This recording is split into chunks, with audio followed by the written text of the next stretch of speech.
ರೈತ ಬಾಂಧವರಿಗೆ ಪ್ರಗತಿ ಚಾನಲ್ಗೆ ಎಲ್ಲರಿಗೂ ಆತ್ಮೀಯವಾದಂತಹ ಸ್ವಾಗತ.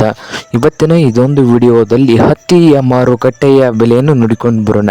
ಪ್ರಸಿದ್ಧ ಮಾರುಕಟ್ಟೆಯಾದಂಥ ಮೂರು ಅದೋನಿ, ವಿಜಯಪುರ ಹಾಗೆ ರಾಯಚೂರು ಮಾರ್ಕೆಟ್ನ ಹತ್ತಿಯ ರೇಟ್ ನೋಡ್ಕೊಂಡು ಬರೋಣ ಬನ್ನಿ ರೈತರೆ.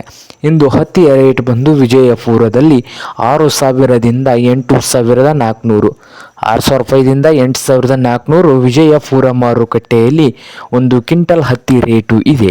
ಹಾಗೆ ರಾಯಚೂರ ಮಾರುಕಟ್ಟೆಯಲ್ಲಿ 6,300 ರೂಪಾಯಿದಿಂದ ಹಿಡಿದು 8,200, 6,300 ರೂಪಾಯಿದಿಂದ 8,200 ರೂಪಾಯಿವರೆಗೆ ರಾಯಚೂರು ಮಾರುಕಟ್ಟೆಯಲ್ಲಿ ಒಂದು ಕ್ವಿಂಟಲ್ ಹತ್ತಿ ರೇಟು ಇದೆ. ಹಾಗೆ ಅದೋನಿ ಮಾರುಕಟ್ಟೆಯಲ್ಲಿ 4,000 ರೂಪಾಯಿದಿಂದ 8,800, 4,000 ರೂಪಾಯಿದಿಂದ 8,800 ರೂಪಾಯಿವರೆಗೆ ಅದೋನಿ ಮಾರುಕಟ್ಟೆಯಲ್ಲಿ ಒಂದು ಕ್ವಿಂಟಲ್ ಹತ್ತಿ ರೇಟು ಇದೆ.